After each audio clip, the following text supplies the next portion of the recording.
Good morning, Knicks fans. This is Big Nick Burt with that Big Nick energy. We do it every day, so here I am. We got Toronto tonight. Pretty exciting because they did not do good against the Pacers. Now, what are we looking for tonight? Just a good, heartfelt game. Can these guys come out? Just show that they want to play defense? The offense, I don't really care about. I think the offense is fine. We have guys who, when they're hitting shots, when Randall's moving the ball, everything's working. So I don't worry about the offense so much because we got guys for offense. We got Fournier for offense. We got Kemba for offense. Those two guys aren't working. So can they work on defense? Fournier especially. Kemba's already out. So, but Fournier, can he play some defense? I don't know. Time will tell. But if he wants to avoid these trade rumors, he's got to play some defense. At least pretend. I don't know. So, first off, I want to say, let's not hope for COVID to decimate teams. I know we're excited to get a victory, but I don't want people to be taking COVID as a way where we can get wins because it's a sickness, it's an illness, and it affects people and it affects everybody differently. And I think if you look at some players who got it and were suffering with it, dealing with it, they're not really bouncing back the way we expected them to. So vaccine or not, we just pray for everybody to be safe, heal, and show up for a good game. All right, and that's the amount of humanitarianism I'm gonna do right now because I want to talk about the Knicks. I want to talk about what is going on. We had Alan Hahn on the podcast yesterday. Amazing. I didn't say a word. So go check it out. Joey Oak and Alan Hahn chop it up about a lot of different things. But what really caught my ear was, first off, his praise for the rookies and the fact that he said Thibodeau is giving Grimes and Sims minutes here and there. I mean, not significant minutes, but the fact that they're getting in the game is showing Thibodeau is really trusting them. And he sees something in them that they could be part of this future, which is great. So when I heard that, I was excited. I really thought, I really thought that maybe he was playing them out of desperation, like we just don't have that many guys. But no, if you think about it, we have a good number of guards. So getting Grimes in the lineup is because he believes him, because he thinks he can do the job, and that's really nice. Another thing Han talked about with us. The other thing that Alan talked about with us was Mitchell Robinson's weight gain. I know my guys at Big Nick Energy, they were really excited for this conversation, but basically, because Mitch was injured, he was lifting weights while not doing cardio because he couldn't do cardio.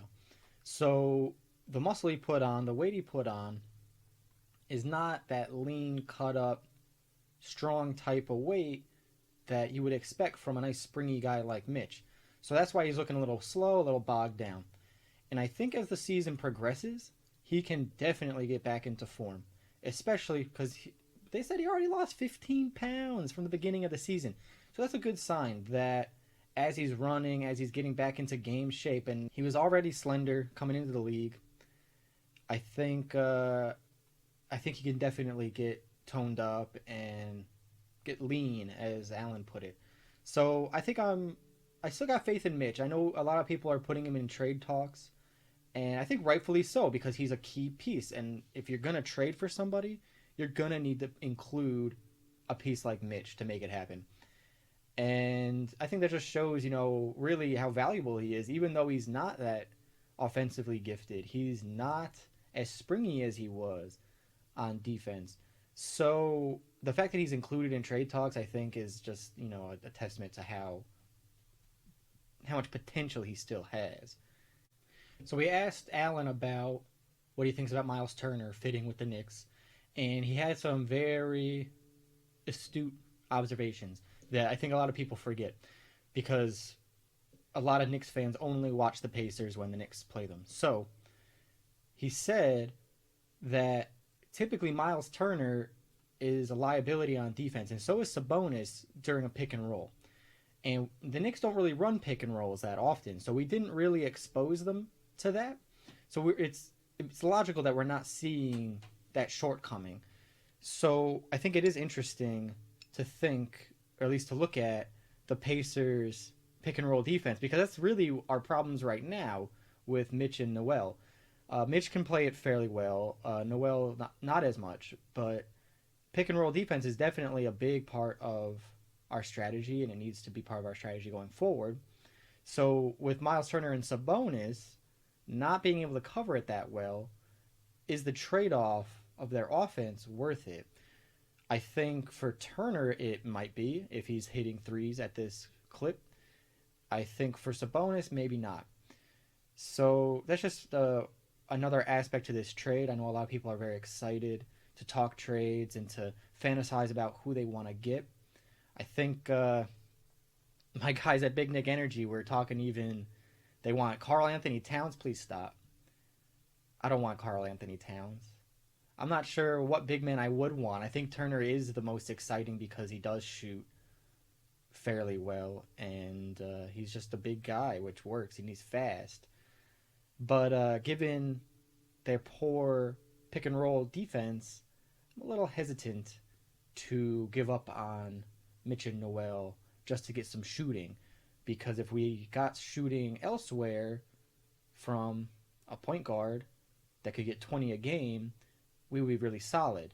If we can put a point guard who can score three levels, 3 levels scoring, like a Chris Paul, like someone like that, I think that would go a long way for us. That would put us with Randall, a nice point guard.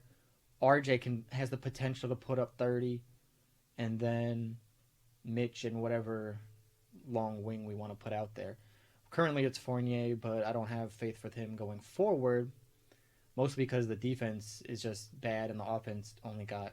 I don't even think the offense got better. I think Allen said the offense did not get better and the defense got worse. So, not a good sign for the Fournier and Walker signings.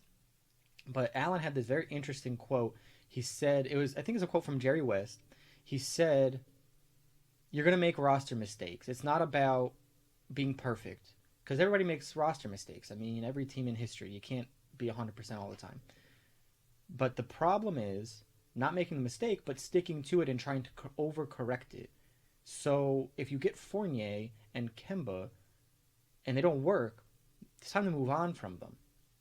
It's not time to start thinking about pieces that could make them work because they don't work. And I don't think they're going to work. They're not Thibodeau players as far as defense is concerned. And I think it would be foolish to kind of double down and try to make it work. I think we've seen this with the Knicks. Oh man, he's mentioned Jerome James. We mentioned Eddie Curry, Antonio McDyess, even Marbury to a degree was someone where we maybe shouldn't have kept pushing to make it work. I mean, you could probably make an argument for Carmelo that getting Carmelo and trying to force it to work, especially after the Stoudemire years, maybe was a mistake. I don't know though. I'm not. Listen, I'm not someone who sees the big picture like that. Who can say, "Oh, in the league we could have done X, Y, Z," because I just don't pay attention to other people around the league. I only know what the Knicks are doing. So with that being said, I think we can all notice the Fournier signing was a mistake. I think we can all, well, it wasn't a mistake. It's just not working. All right? The Fournier signing's not working. The Walker signing's not working. Can we move those guys? I don't know. Should we move those guys, though? Yeah, definitely. And I think with the prospect of Grimes as a 3-and-D guy, with the prospect of McBride just burning it up in the G League, those are all really positive signs. I think if Mitch can get leaner, get back into shape, and Noel can stay healthy, and at the same time Sims can start getting some reps and start getting used to the NBA, those are all good things. I think that's where we're going. So today, I'm not thinking about trades. I'm really not thinking about trades. I will entertain some though. I tried to look and see if there's any new trade ideas bouncing around, and most of them are really hot, spicy takes. I think most of our focus is on Turner, so I'm not even going to address anything else other than that. But anyways, I'm hyped up. I like this team still. And people can say, Bert, why do you still have hope? And I think I'm still hopeful for this team because I know what Randall can do. I know what RJ can do. I'm seeing what Grimes can do. I think IQ is the next step for starting point guard, or at least shooting guard. I think Burks is a good stopgap. I think our biggest weakness is just Fournier right now in our starting lineup. So if we figure that out, we're good. We literally just need one piece. I know a lot of people want to trade Mitch, want to trade Noel. Whatever. I like them. I don't think we need a big man who shoots. A big man who can dunk and get lobs is just as deadly. Look at Capella. Do the Hawks need a big man who can shoot? No. They just need a dunker, a guy who can box out, get rebounds, play defense. All right. I think it's possible to be in this modern NBA without a center who can shoot the three. It's very nice if you have that, but it's not necessary. So I like our team. I like where we're at. I like where we're going. And where we're going is Toronto, baby. Check it. That's the that's the gift. That's the Knicks gift they're gonna give us tonight with this win. All right. That's the energy I'm going for. This is gonna be a big gifted win. Mm. Nothing tastes quite as good at the Knicks mug. But listen, a lot of things have to happen to get this victory. They got to play good defense. Please, for the love of God, I can't keep watching these breakdowns, these analysis that are just, oh, they got to guard the pick and roll. Yeah, we got to guard the pick and roll. Obviously. And the other beaten to death take. Oh, they just collapsed the paint and they got to get out to the 3 point. Yeah. Yeah, they do. Yeah, they do. So I'm really tired of saying the same things day in and day out. Because a losing team is not fun to talk about, guys. A losing team is not fun to talk about. I'm still gonna do it, but I'm not having fun. So I'm currently still having fun. I'm still hopeful. I'm still excited for this team. It's early December, and we got a long season ahead of us. It can go one of two ways, all right? And we both know how that might turn out. We've seen it go real high, we've seen it go real low. And I think last year was an anomaly. We really overperformed. Now that the league is kind of figuring Randall out, figuring our schemes out, it's getting harder for us. But that just means we have to rise to the occasion. We need to actually step it up, and we can't just survive on our laurels, right? We can't rest on our laurels and say, "Oh, we were a top defensive team last year," because we're not a top defensive team this year, and our offense, shoot, might even got worse. So I hope they had a good day off. I hope nobody is sick. I hope everybody got enough rest.